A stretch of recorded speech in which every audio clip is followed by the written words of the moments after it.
Real talk. Radio. Oh. There are times in your life when you're feeling lost and you don't know where you're going.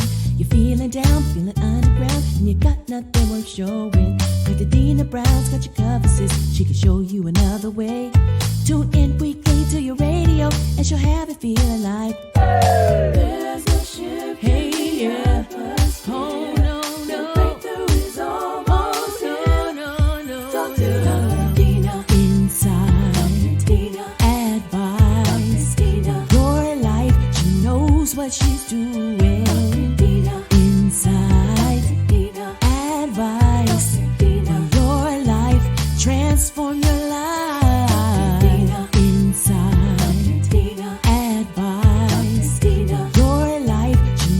What she's doing.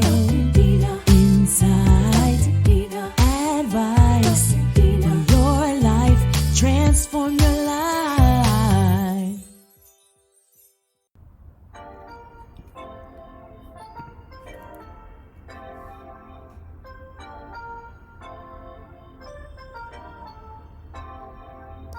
Welcome to Walking Through Glass, the podcast. The podcast where you are invited to ear hustle on an intimate conversation between real women as they discuss their journey, joys, and diva hacks. I am your host, Dr. Dina C. Brown, executive coach, international best-selling author, and bold woman walking through glass every day. Walking Through Glass is about the struggle we face on our journey, which I describe as walking through glass. Our conscious conversations are all about real talk with real women that are doing their best to navigate fear, anxiety, depression, imposter syndrome, limited beliefs, negative self-talk, and other BS, belief systems. Welcome to the show. All right, welcome to Walking Through Glass, the podcast. Today is going to be another amazing episode of Race, Class, and Sisterhood. And today I have Natalie Newport, and I'm so excited to have this conscious conversation with Natalie. I got to tell y'all, when I read Natalie's bio she sent to me, I was like, okay, I can't wait to share this. So here it goes, guys and dolls, is that Natalie describes herself as a 29-year-old white woman who still needs to figure her shit out. All right. How many of us resonate with that? Like, I'm raising my hand and I'm a 48-year-old Black woman. And I love that. And she doesn't just mean doing her taxes without the assistance of TurboTax. She means holding herself and others accountable to learn more about white, straight, CIS, thin privilege, and being an intersectional feminist. Ooh, I can't wait to dive more into that part. She grew up in Tulsa, Oklahoma, so you can't convince her that our country hasn't been ignoring racial inequity for generations. I'm not even going to mention Trail of Tears. So, currently, Natalie lives in Pittsburgh, and she moved her career and she's been working in the news. So she's going to give us a lot of tea on how to make some things happen as well. And with her starting in local news in Tulsa and moving to national news, I know that she is going to provide some powerful insights on how to begin to even really use our voice and how she's used her voice. She has been in the middle of protests before and after Trump was elected. And if she can help voices who are marginalized and disenfranchised, then she is, and she can, and she will, period. And that's her goal in life. And I'm so happy to have Miss Natalie Newport on the show today. Welcome, Natalie. Hi, thank you so much for having me on. I appreciate it. Do you ever hear your bio? You'd be like, yeah, that's me. So, it's funny, being a writer or whatever, it's sometimes it's so weird for me to write about myself. And so I always like to start off with the TurboTax joke, and then go into the serious stuff. But hearing it out loud, I'm like, oh yeah, uh-huh. And I'm agreeing with it. And then I realized girl, you wrote that. That's you. And I was like, oh, okay, yeah, no, but it's weird to hear things about myself because I'm so used to writing about other people and making sure like their stories are heard. So it's kind of different, but I like it. I do like it. And when you said the TurboTax, I'm thinking, oh my gosh, that is so me. And how many of us, and I was sitting there thinking, I have really simple taxes this year for a whole host of other reasons. That's probably a whole nother show that I might do, is that I'm like, okay, do I just want to do like TurboTax, or do I want to go take it back to my accountant who, for all purposes that I'm going to pay triple the amount when I know that it's really a couple buttons, or is it even worth my time? Or do I just want, so when I saw that, it just reminded me that, okay, girl, you need to make some decisions because you're getting your notes from your accountant each day. And I'm talking about my simple taxes and stuff. And I know I'm not getting any money back. So that's why. Oh man. No, I totally, that's the part. Yeah. And it's funny because like, part of the whole like getting my shit together is I know something in particular that I am not good at, and I don't know if I'll ever be good at, and that is math, and that is numbers. And so like it's like for me, like I'm like you, I have to have an accountant, I have to have TurboTax, I have to have something that's very simple for me because obviously I would like the money back, but I don't know how to do it without major assistance. So yeah, well, I just know I'm not getting the money. Like, I already knew that. And if I knew I was getting money back, it wouldn't even be a question. But I'm like, okay, yeah, you know what? I mean, to the point where I even told my son, okay, I need you to go ahead and file on your own. I don't even need to claim you because I still got to pay. Like, anyway, why don't you go ahead and try to get your own coins? Because if I claim you, I'm still not getting anything back. And maybe you can on your own. So it's really been interesting. But like, more importantly, I think that as we've said in our current, the best way I can describe it is turbulent times. yeah. And I keep thinking about what our skill sets are and how we identify what we're great at and where we need some other work is really key. And that's why I think this discussion is going to shed some light for many who are out there saying that, okay, beyond taxes, how do I throw my scarf in the ring for social justice and social action? And how do I shift from being just aware of what's going on to actually taking action? And although we have this visual, and I know for many of my white friends and, what we call allyship, I have interesting perspectives about even using that term. But anyway, for the course of us understanding that term is used so much and people understand that part, is that people are still going, what do I have and how can I add and do a value add to really become active in this fight against, racism? And I know that you have some very particular ideas and that you yourself are an avid activist in the space, and not just right now because it became, fashionable. So I wanted to open up the opportunity and the mic for you to share, like what's some of the ways that you can use your skills and abilities, or that you have even used yours to uplift the Black community per se and promote anti-racism, but also have you been able to help yourself begin to embrace and process it so that you truly can be an authentic anti-racist? Yeah, so for me, so like I said, when I moved to Pittsburgh, I came here to work for a national news team, and I don't work in news anymore. So I'm completely able to talk freely about things because I know like a lot of journalists, we have to kind of keep separate from things that are going on in like the world and things like that, so we can kind of report about everything that's going on. But I would say for me, like something that's extremely important always, but in particular for everything that's going on, is to stay educated. And there are a lot of different ways to do that. And for myself, like I know like there are a lot of things in the media that, aren't always right. They don't always get it right. They don't always do, the correct thing. They don't. And I know like even working in media, I know that that's there. But I would say like try your best to find 3 sources. Find 3 sources to to get your news. And I know that's difficult to do it every single day, but I would try. And I would try to find a source that's, kind of a source that has one opinion, a source that has another opinion, and a source that's just straight down the middle. And I would just sort of, I think a great way to become aware about social issues like racial injustice is that if you're more aware and you're more educated by these things, and you kind of keep up to speed on all of it, just in terms of the news, you just know what the conversation is.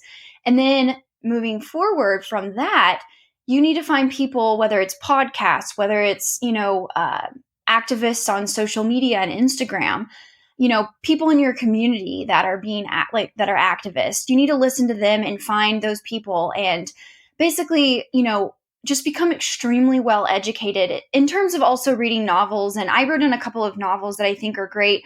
But in particular, I also, maybe because I went to college for creative writing, I think it's important to read novels about, for white people to read novels about white privilege and learning about that, and how, racism has always been around. It's not just popping up now. It's not just magically appearing in 2020. Like it's never stopped. It's always been around. And I think while it's important to read novels and stories and nonfiction books about white privilege and to educate yourself on that level, I think it's also important, however you consume, whether it's television, movies, TV shows, podcasts, like I said earlier, or novels, I think it's important to watch these stories that have been written by people in the Black community and other communities and LGBTQ communities, because you understand stories, you can listen to these stories, whether they're nonfiction or fiction, and even understand and be able to empathize other people's experiences, because that's what's most important about this, is that white people in particular, we need to step away from our own experience, and we need to realize what's been going on to other people in the world. We need to know that's part of our privilege, is to stop and realize, that there's a whole other range of experiences that people are going through. And if we don't understand and learn and educate ourselves about those, and find out how we can be better about making sure that everyone's on an equal playing field, then I think that's really a major part of understanding all this. And then I think, and being better about, like you said, being a genuine, authentic ally to the Black community. And then I think another side of it, and this is something that, especially during COVID, I've kind of noticed, is that there are a lot of protests going on in a lot of communities. And I think they're amazing and they're great. And myself in particular, especially now that I'm not in news, I've really wanted to go and join them. But I've had a lot of COVID anxiety. And so I found ones that were easy, and made me feel comfortable. But then I also thought, on the flip side, even having a day job as well, on the flip side, when I'm not able to make it, what can I do? What can I do to still help? And so I have found that a lot of my friends and I, we're going to take our skill sets and we're going to uplift the Black community, and we're going to help educate our white friends who, like you said, are newly woke to what's going on. We need to use our abilities. In my terms, it would be writing and things like social media. And then I have a friend who's she is very she's great at painting. And so she's been making a lot of signs and offering them up to businesses, promoting Black Lives Matter and things like that. And it's just, stuff like that I think is important to help and be an activist. If you don't, if you're scared of, going out in public still because of COVID, there's still things you can do from your home, and there's still things that you can do to help people around you, because ultimately, that's the goal, is as a white person, make sure that other white people in your circle, or even in your follower group, make sure that you're helping educate them, and you're the one teaching them about how to be a better activist and how to promote, Black Lives Matter, and how to uplift the Black community. I think there's a twofold there, but educating yourself and then using whatever skill set you might have. And if that's protesting, if you feel comfortable, that's also a great way to do it as well. But, I also have friends that they were saying, they wanted to donate more, but they didn't necessarily have as much means to be able to donate as often as they could. And I thought, well, there's other ways that you can do that if you don't necessarily have like, the monetary means to do that. Like you can kind of stop and say like, well, what am I good at? What can I have? Like, what can I have to offer to help educate people to being better allies to the Black community? What can I have to educate myself to being a better ally? And so that's sort of, to me, like right now, those are the sort of 2 points that I felt like are really great starting points. That's like super. That's not even a starting point. That's like a whole playbook. And I say that because I've been doing a lot of conversation as the resident Black expert, a phrase I begin to coin for Black expert. Nice. Because I have such a diverse community and I have such a diverse family. And when I say that, I tell people, if you're connected to me, and if I call you my friend, then that means we're family. I don't use the term loosely. And so I'd rather you come to me and ask questions and go somewhere and get your feelings hurt, and things like that. But also because what I do in the corporate and professional space, which is building teams and helping leaders really design comprehensive communications and leadership plans, I've been able to lend my voice. And I love what you said about you have to find what works for you. Yeah. And each time I've had this talk, and so now the first Tuesday of each month, the next being on July 7th, I have started the Racial Literacy for Leaders Roundtable. Nice. And so leaders can come there and have conversation. And I even decided that I wasn't going to record them because I wanted it to be a safe space. Right. And so I'm not recording what you've said. This is a really safe space for you to ask questions and kind of get clear about what your messaging is. You can bring in an expert like me to talk to your team, but as a leader, it's truly impactful and empowering for you to be able to have the dialogue.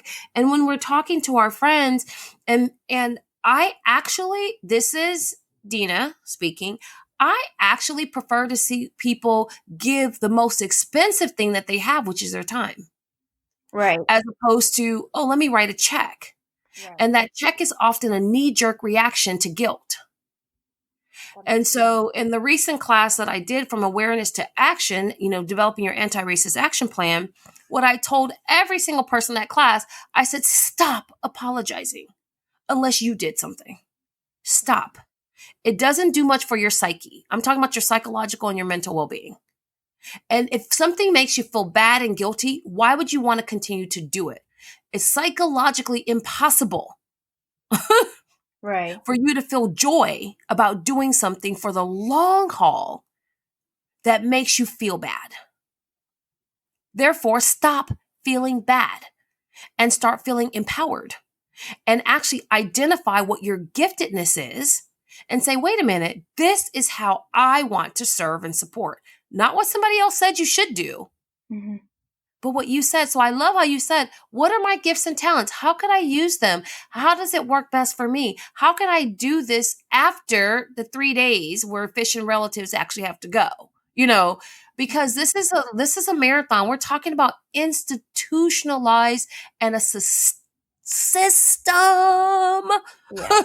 Yes. And so I love that. That's why I loved how you framed that. And I'm excited about what you've been able to share. And although it's really powerful to, share and for other, what I call woke and aware and white people who've been doing the work to help educate their others, I love the other part that you said.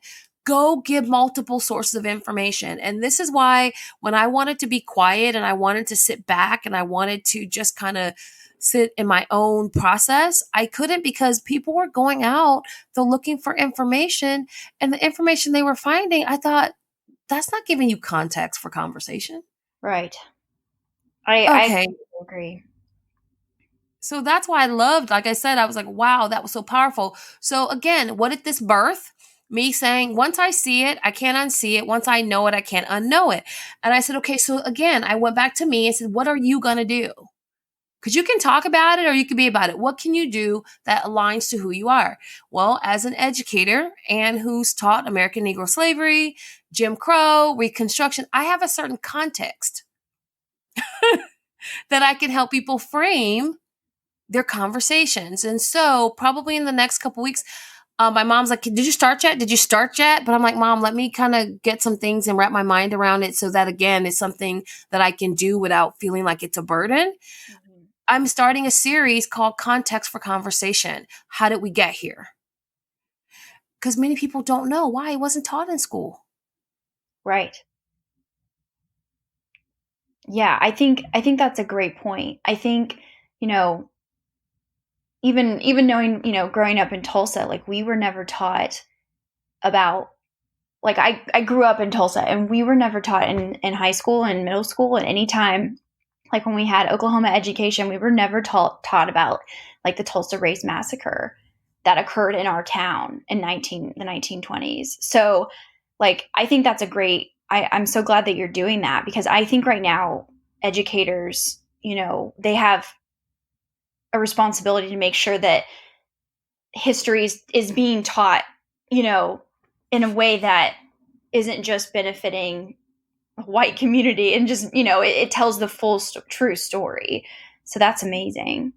And that's the hard part. And when I was a K-12 educator and I'm a former school principal as well, is that when I taught middle school social studies and high school advanced contemporary issues, etc., I used the textbook as like a supplemental source. Right? That's And smart. we actually used real documents and we actually did additional research.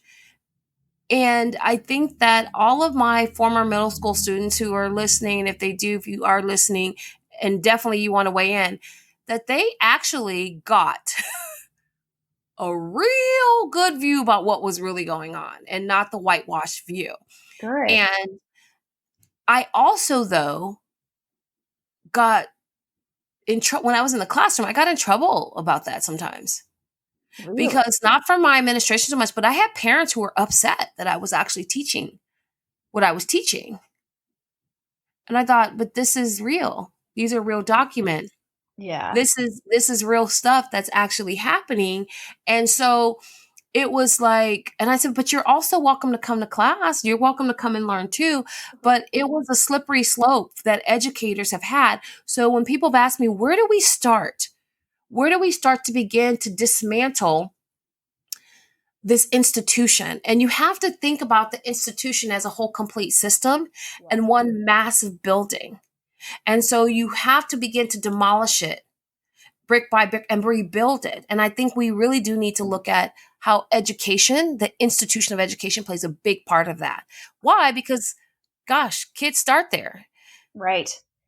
Yeah, I completely agree. And it's funny that you say that, because I know it's not education, but I know in news I can't even count how many times on my hands people would call it about being frustrated that the facts about something, weren't necessarily lined up, or like, in particular, like we had 2 officer involved shootings in Tulsa when I was working there, Terrence Crutcher and Eric Harris. And people just were like, it happened no, it can't have happened that way. It happened that way.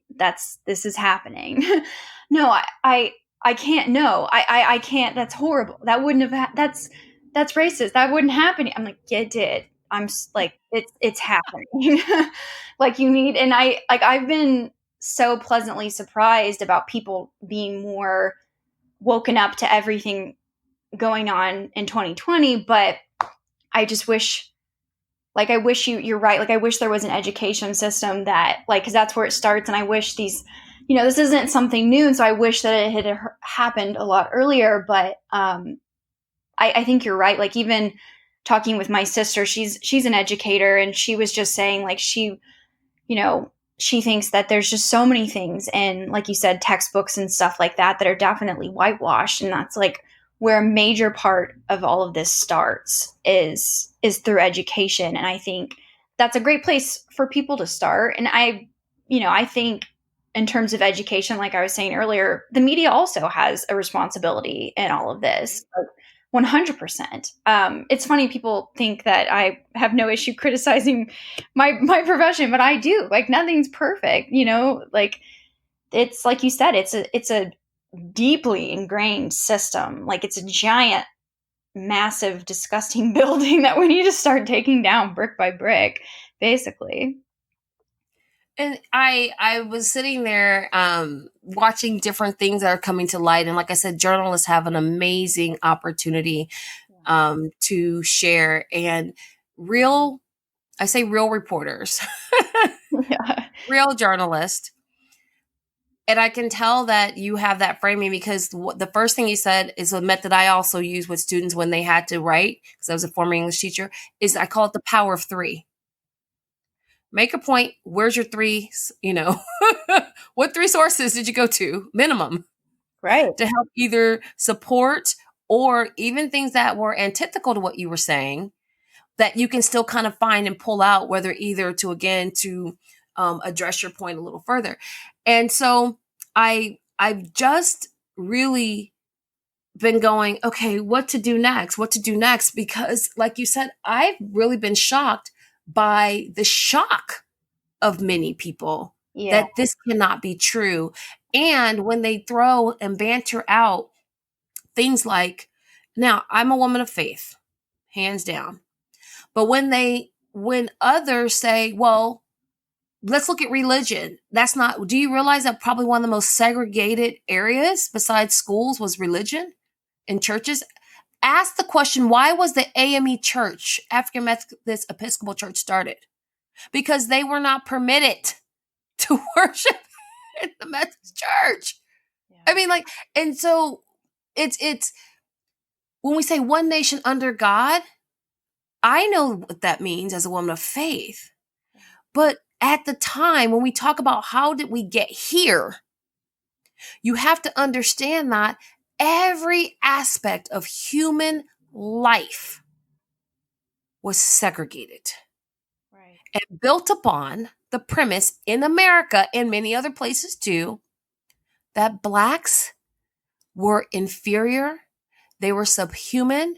And why was that? Because in order to enslave them, I needed to prove to myself and my subconscious and my being that they weren't, so that I could sleep at night. Exactly. That's what it is. They wanted to make themselves feel better about treating human beings as though they were not human beings. I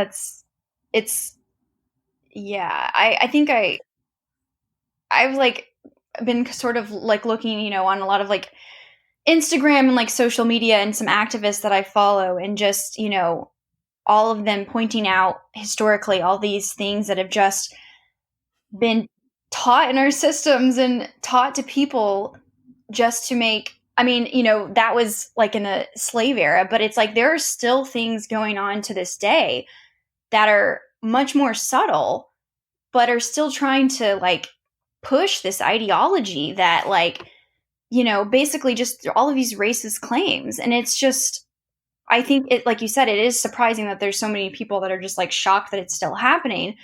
But then when they look around and they see it, it's like taking your glasses off, you had rose-colored glasses on, you take them off and you realize oh my gosh, this has been going on. Here's something here, here's something there. And it's the more that you educate yourself, I think the more that you, as at least as white people, they start to see all of those things in our society that are still even happening today. Absolutely, because you have to consider what was it built on. And that's really where a lot of my vocality has been, it's not about right or wrong. Let's look at the facts. Right. And so with those facts, I go, let's look at miscegenation laws. And the fact that there's 9 states still today that has miscegenation laws still on their books that were never taken off. And for those of you that are not familiar with miscegenation, it actually makes it illegal for you to marry. Illegal to marry certain people. And particularly miscegenation is that separation of you. It was illegal to marry a Black person. It was illegal for Blacks to marry Asians. It was illegal for Blacks to marry Malays. And then it was illegal for Blacks to marry Native Americans, and so on. And then it became illegal for whites to marry Japanese, especially Japanese women after the war. And you say, oh, that was way slavery times. We're talking in our lifetime, in our parents' lifetime, in the 1940s and the 1950s. Yeah, I think people forget that there are people who are still alive that remember, you know what I mean? Like it's not so far off as some people believe it to be. No, Brown versus Board of Education. And I share, and this is one of my favorite books that I love to teach, which is called Warriors Don't Cry, Melba Batille Beale story. And it's that integration and part of that Little Rock Nine piece, and telling, her in her life, she's still alive. You know what I mean? Like, Right. she had acid thrown at her in her eyes for wanting to go to school. I know. I mean, it's when you and this is not something that is like, wow, this couldn't have happened. And here's the point, right? Here's the point. This is the interesting part. And people think that it was just a Southern thing. No, it wasn't.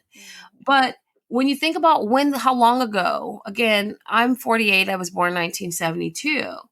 And that interracial marriage, and now we see it, and again, millennials see it like, oh wait, I don't think anything about it. But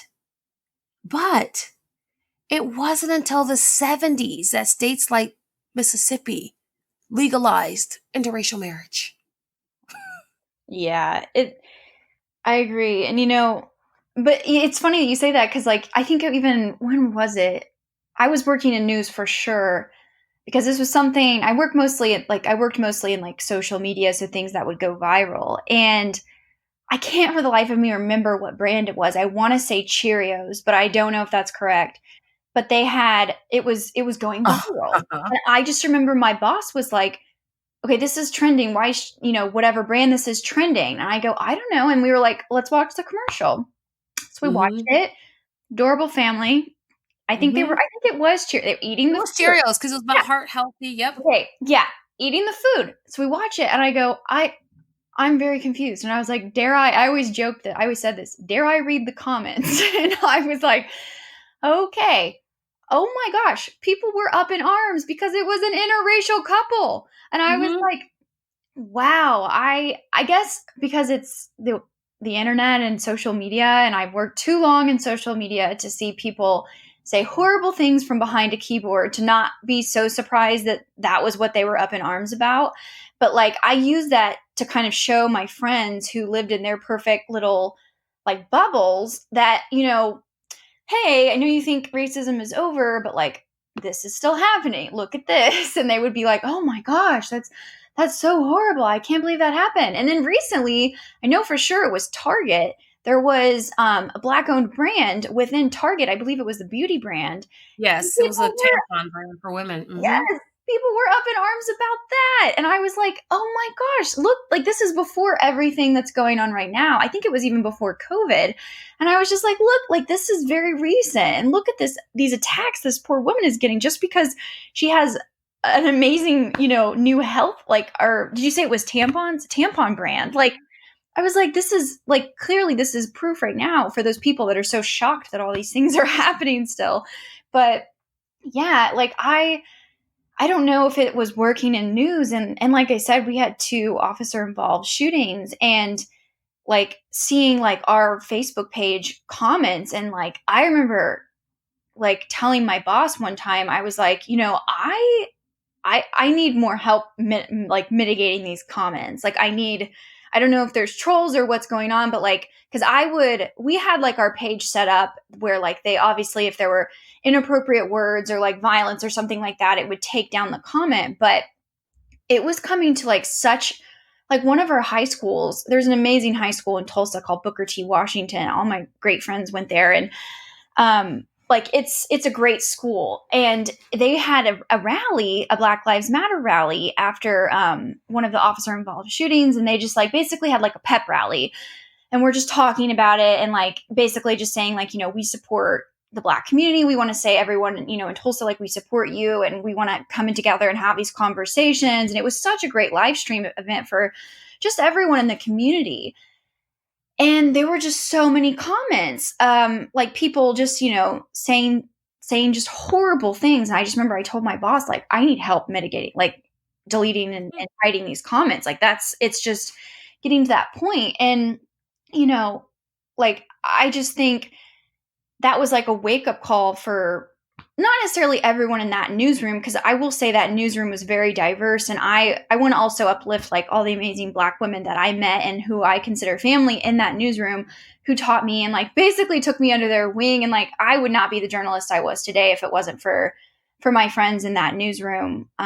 They're amazing women. They're still amazing journalists to this day. Like most of them are working, their career like zoomed off, and I was not surprised at all. And I'm so proud of all of them. But like it was just, seeing my community go through something like that. And even in Pittsburgh, Antoine Rose, like I mentioned in my bio, I was working in national news. And so I didn't necessarily have like the local view of what was going on. And I will admit, I didn't grow up in Pittsburgh, so I don't know the Pittsburgh community on a local news level as I do Tulsa. And so I went to actually go let my dog out on my lunch break, and it was just me and another a video editor. And I went on the highway. I think it's called the 376. And I just came back, and people, like, there was a protest going on, and it was very peaceful, but they had made their way into the highway, and they shut down the highway.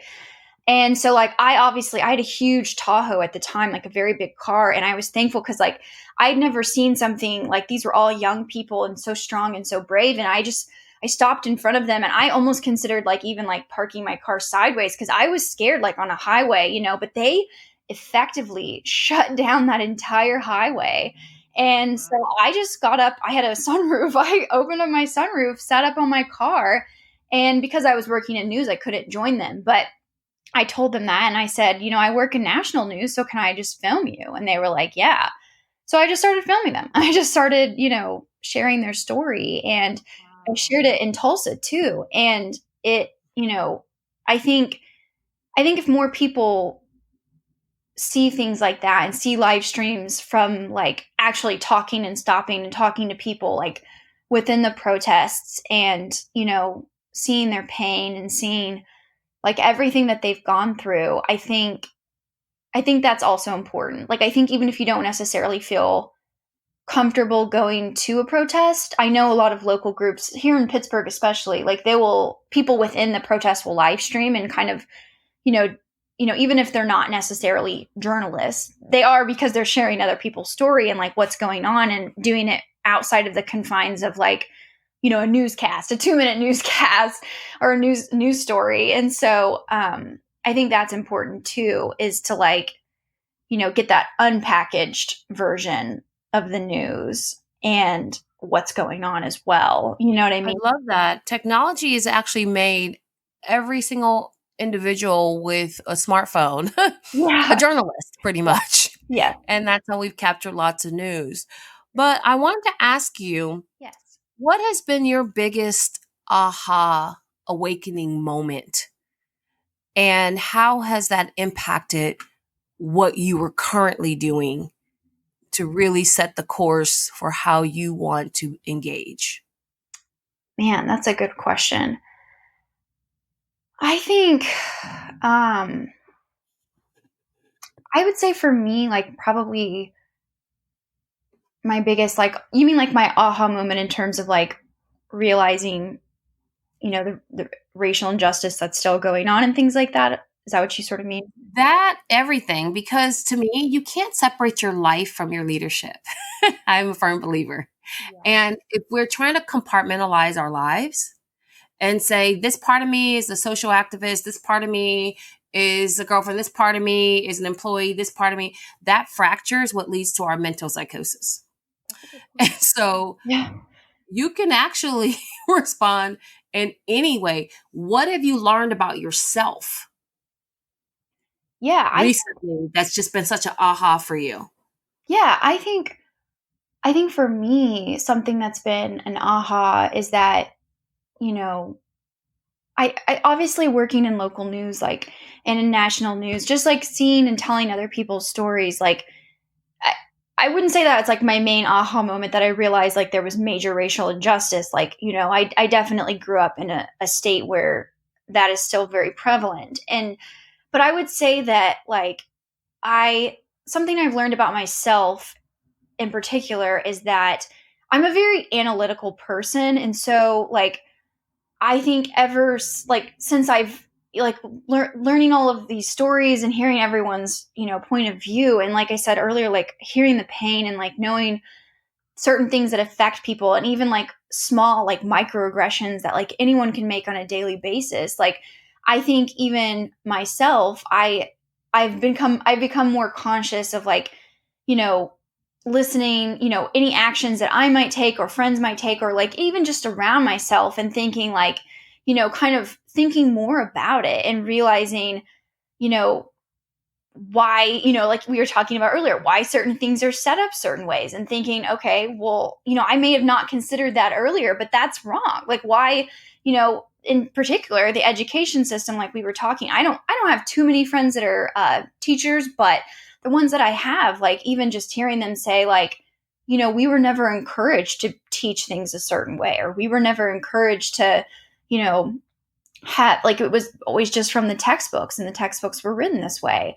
But then I also think like I would just say like overall what I've learned about myself is that I definitely kind of see things like I said in a very analytical way, and I think I'm starting to make sure that like I see things in an analytical way and like what I can do to help, but then also realize that like there are steps you can take to help this like what's going on, and steps you can take, you can make a to-do list, but there's also emotion behind what's happening, and there's emotion from my friends and people I consider family who are being affected by this. And I think even just with COVID in general as well, I've also tried to really hard to like touch base with my friends who might be, my friends who might be greatly affected by this, and just sort of talk with them about their lives, tell them how much I appreciate them, tell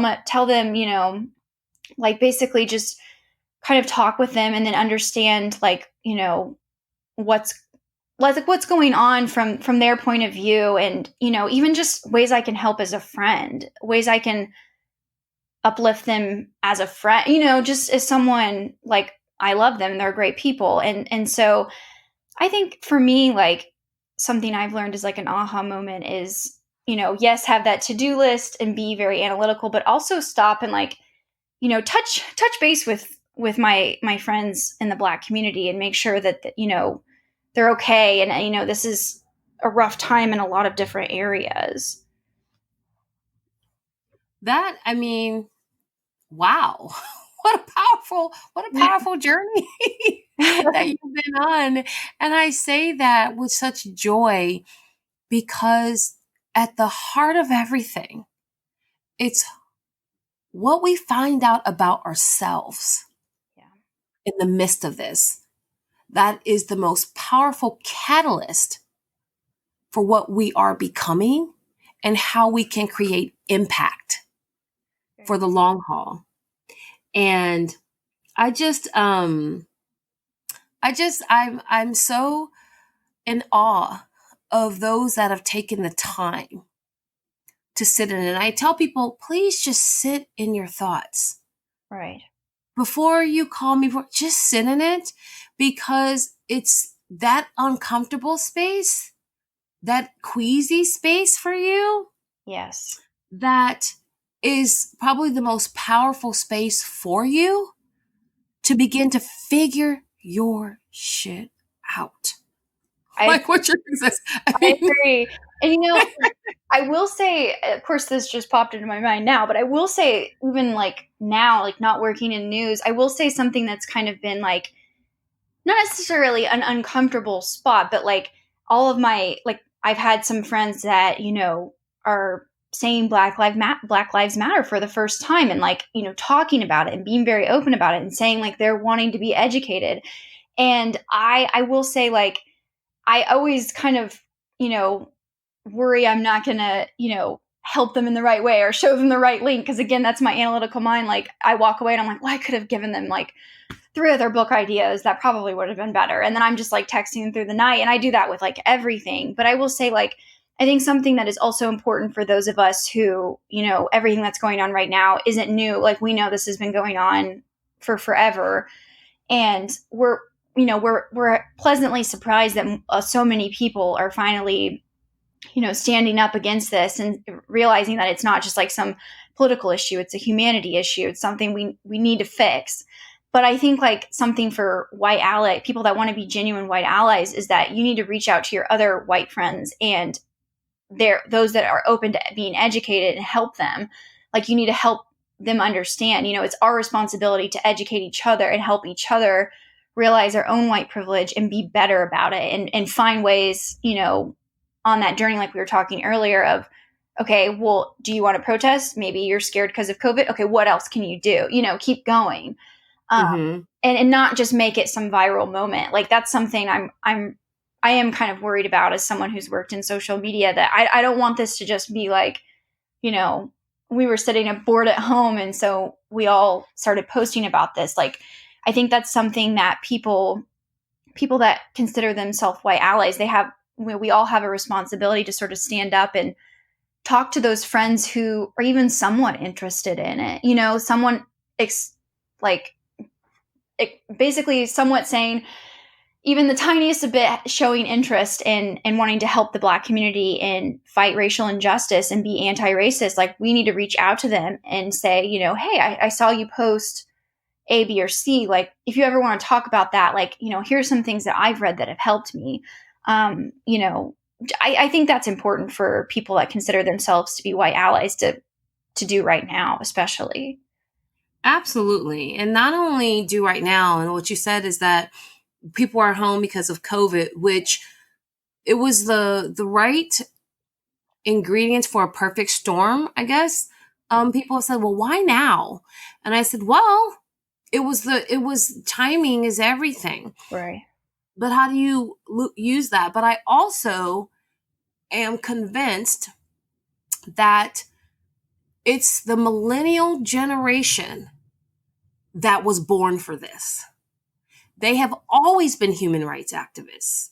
Since the time they wanted to save the worm and the butterfly and the caterpillar on the curb. And they say, and just think about it. The one thing that corporations have complained about is that millennials penchant for causes, right? Very true. And they will quit a job if you won't let them go support their friends. They'll quit a job if they thought that you were sourcing from, you know, toxic situations for using child labor, you know, in India. Yeah. They will, it is the right time. It could only happen right now.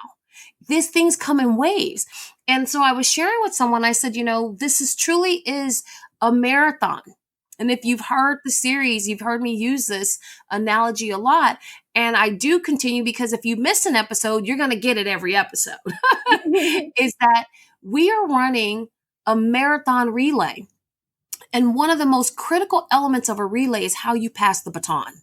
That is so true. And that each person in the race has a specific function based upon their skill sets and their abilities. The fastest go out first. Okay. Yeah. And then what brings up the rear is also those that have speed, but also strategy to bring it up. So you have your fastest in the beginning and you have your fastest in the end. And in the middle, depending on the relay, who can best run the hills? Who can actually, you know, do those stretches? Who's ready to stand the gap, can really sustain this in the hard spots? Because not the 4x4, the 4x8, which are quick races. This is a long one. So that's why some people, it's okay, sit out, get clear. Right. About who you are and what skills that you can value add and what part of the race is best suited for your skills and ability so you can be confident on how you show up and how you serve. And that'll allow you to consistently stay in it. And I think that when we think about millennials who are the ones who are out there with that fearlessness to champion, and they get triggered and they're going to be out there on the streets. They're going to be in somebody's face. They're going to be using social media. And what's really powerful about Generation Next, which I call Generation Z, is that they are a beautiful combination of millennials, boomers, and Generation X. Because many often were raised by their grandparents because their parents still live with them. Right. And so they have this, and they have business savvy. They're more entrepreneurial. I see more multimillionaires with kids under 15 than I've ever seen in my life. That is so true. And it's first I want to say it's funny that you said, like, I love a good analogy, and the marathon analogy. It's funny that you were talking about like passing the torch. I was just watching Mrs. America on Hulu, which is about like the ERA and that whole journey. But there was the National Women's Conference where they literally had women running to Houston and had like a symbolic torch that was like lit, and they would run, pass it to the next person, and keep going. And so it was like, that was how they lit the torch to start the conference and like the opening ceremonies and stuff like that. They would pass it on, and like the fast, like you were saying, like the fastest woman was the first, and then she would pass it to the next person. And then by the time they got to like the arena, there was like a whole bunch of women, and they all just like lit the ceremonial, basically starting like the whole conference. And I thought that was really cool. But then I also wanted to say that I agree with you about millennials, but I also agree with you. I heard someone refer to them as Zoomers. And so I don't know if that's correct, but it's funny the way you explain them, because that generation, I will say, like, anytime I've been out and about and like covered protests and things like that, oh man, they're out in front. They're young and they're educated and they are powerful. And I'm just like, I think a lot of millennials, we feel that we're like, I'm in awe of you, kind of like the Wayne's World, like, I am not worthy. I'm not worthy. Like they're pretty cool. Like I'm very proud of that generation. Like, I consider myself a millennial and I love us as well. And I think, like, you're right, we have done so many great things, but even just kind of working in news, I've noticed that the Zoomers, as some have called them, like they are a force to be reckoned with, for sure. Absolutely. And it's interesting. And I have a special place in my heart for millennials. And people say, when I first transitioned from K-12 and I started doing a lot of corporate consulting, I got the nickname, the Millennial Whisperer. And it was because they go, how do you get them to do things? I say, I listen. But you have to understand our unique relationship. The millennials of today were my students of yesterday. I raised them. Right. I know them. Right. They were my first babies before I even had a child, before I became a mother. Those are my kids. Yeah. And so I know my kids. Right. You have it seems like you have a very strong connection to them. And I think that's amazing. But I'm glad that they were there to listen to you. And they do. And so and the reason why I was such a firm advocate with them in leadership space, because my kids were calling me, once they're mine forever. And they were calling me and they're like, okay, doctor, I don't understand. And they're like, I'm trying to do this. You taught us this. And I'm struggling in the corporate space, in the workspace of trying to find mentorship and support. And so I started creating programming and, again, the tutelage and the mentorship for them on how to navigate leadership. Right. And so, because one of the things, if you were one of my students, is that you are a leader. And the first person you're charged to lead is yourself. Right. Period. And everybody has a choice, good, bad, or indifferent. It's still a choice. And so you'll own it. You might not like it, but you still got to own it. Right. And so we've had these great conversations. And so when I started, like I said, being brought in to consult leaders on how to develop millennial leaders, it was like, oh, these are my kids. I got this. I know them. Yeah. And I love them. And so I said, if you understand this part, and this is a human factor, but more so with millennials and even Generation Next, is that when they know that you love them and you care about them, you can have conscious and also controversial conversations with them. Because they know you do it from a place of love, but it's all about building relationship. Yeah. I said, build relationship first. Right. And so I look at all of what's happening now about who's leading the charge, who's tapping in, who's beginning to, access the resource the fastest, who's going to be in it for the long game, who's keeping the embers burning, because it's not about lighting the fire. Is can you sustain it through the night? Yes, exactly. So I've been really, like I said, I've been sitting in that, and certain things that I've wanted to share, I've held a little bit, and I not only just kind of curating a little bit more, but I know that my part of the race and the passing of the baton is not necessarily to be there in the front. It's to hold the line. Yeah, that's a great point. I think that's important for a lot of people to remember, is like that we need to, take that torch and start, making sure that we're playing our part as well. And that's the part where I had to get clear, because people are like, oh my gosh, Dina, you should do this. No, Dina needs to do what Dina knows she should do. Thank you. Yeah.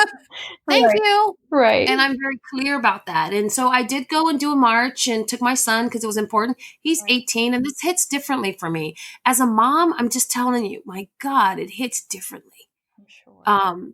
And so I went to the Million Man March way back in the 90s, and Million Women. I've done those before, Right. and I've been in the space, and I love the energy of the space. But that's not a space where I'm like, wow, let's go to the protest and the march. That's not a natural inclination of what I want to do. Or to be honest with you, a best use of my gifts. That's a good point. I'm a storyteller. I'm a speaker. I'm an educator. Yep. And so that's where my gifts are best used. And so I went because I wanted to be, and I knew that day I needed to be there, and it was powerful because I needed fuel. My oil lamp was running low. And so when I decided to go, and I didn't realize that it was one of the largest in LA because it was over 20,000 strong. Right. I was in the front. I didn't know there was 20,000 people behind me. Wow. And I needed that fuel and the energy and the love, but also the hurt and the confusion, and all of that took its toll on me as well, because I can feel it empathically. I can feel it. And so I said, okay, this is the catalyst that I needed to go out again, to use my voice. And the last time I actually got a chance to speak, maybe a week or two ago. And it was great to share a stage with Pastor Rick Warren and other great individuals in Orange County, California, Yeah. about really bridging the gap. I spoke to the ABCs of really looking at the institution of racism as it pertains to education. I love a good play on words. Me too. I was an English major, so I like all your English. I love that.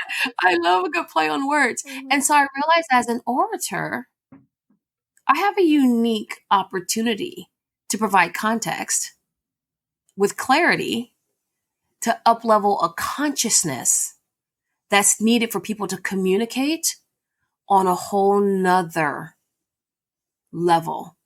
And so I said, okay, well, guess what? Get your stuff together, get your shit together, basically, Yeah. and begin to share, but make sure it's aligned, because what I didn't get to talk about, and I know we've talked about the gamut, and you talked about what it is for people to begin to not only uplift the Black community, whether you're white, Black, Puerto Rican, or Haitian, but what we can't ignore is the mental toll that it takes on us. And I say us by being a Black woman, being a Black mother. And so I had to be clear about what my value add was going to be, because I'm also grieving. And to be truthful, I'm still grieving for Emmett Till. Eric Gardner, so many others. And so when I'm triggered in so many various ways, I have to also be mindful of my mindset. And I actually have to be mindful of, again, how do I still sustain myself so that I can actually be a part of the solution for the long haul. So I wanted to make sure that I shared that part, is that when you are out there and making some decisions on how to use your skills and abilities to uplift, that you don't forget about yourself. And that self-care is the biggest gift that you can do and give for the long game. Yeah, I completely agree. And I feel like, when I hear my friends say that, like, that's when I say, pass me that torch. I got your back. Oh, I love that. I love that.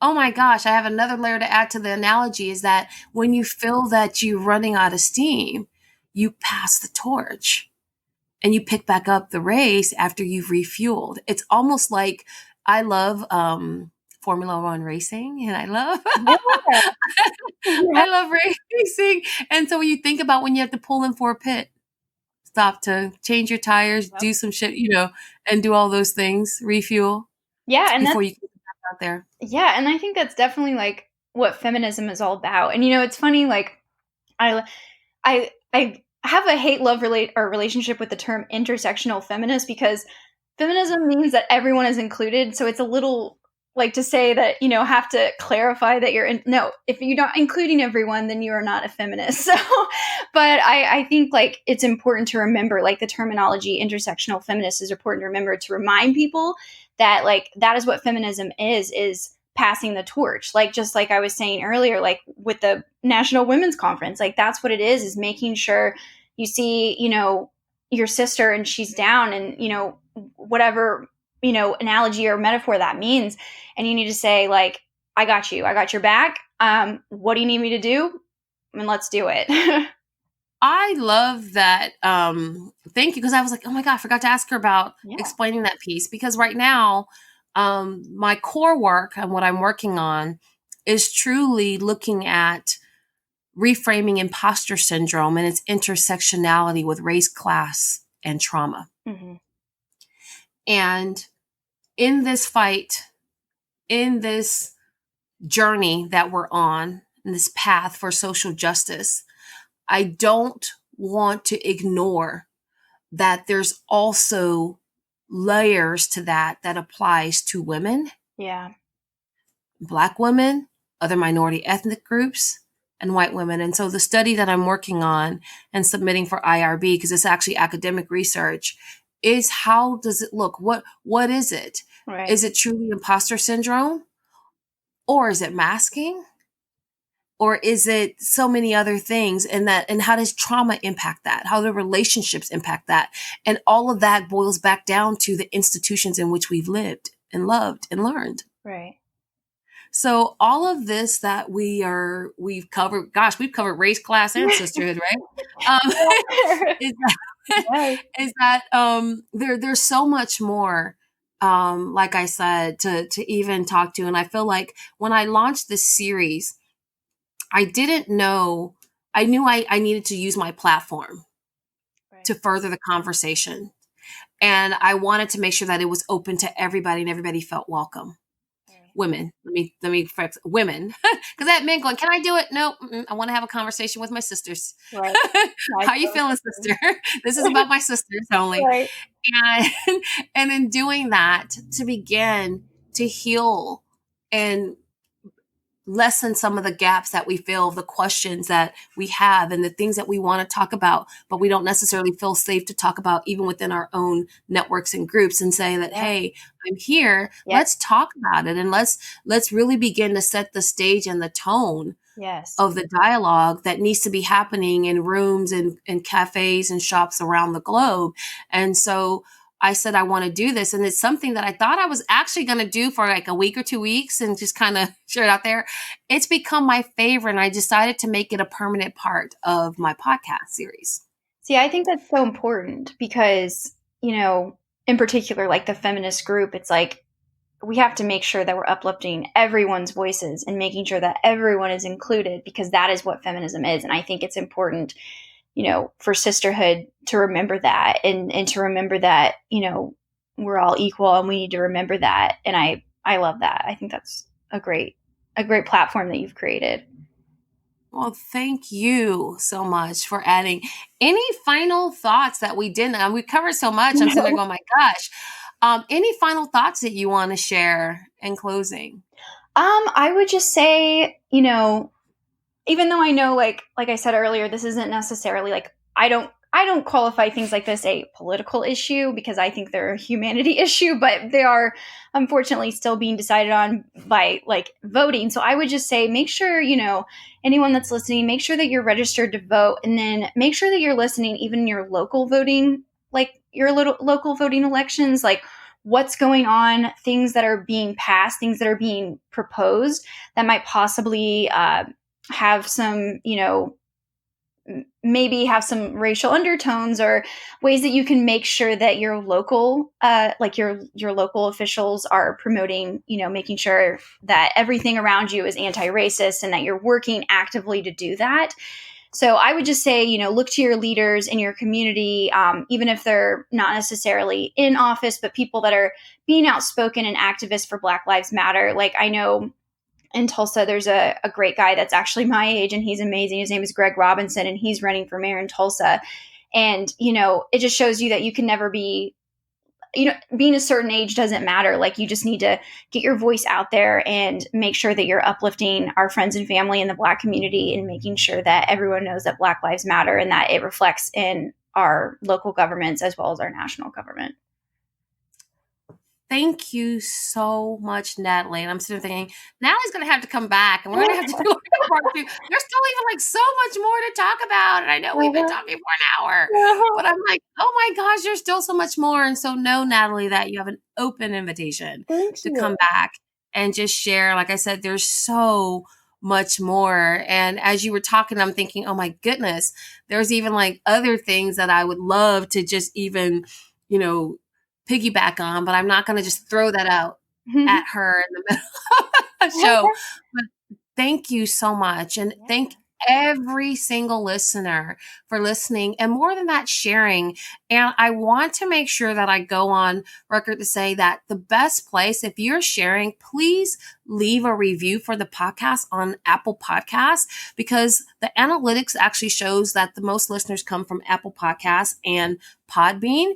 But if we want to begin to build traction, if we want, again, because these are amazing conversations that we want to make sure that are shared and that more people get to see and hear and know about it, is definitely leave, of course, a 5-star review on Apple Podcasts or whatever listening platform that you enjoy. But more importantly, listen, download, and share. We're nearing the 5,000 download mark, and I'd love to hit that in the next month before the end of July. And so I thank you, Natalie, for being an integral part of really advancing the voices of those of us who really are looking to be part of the solution to what ills are currently existing in America today. So thank you, thank you, thank you.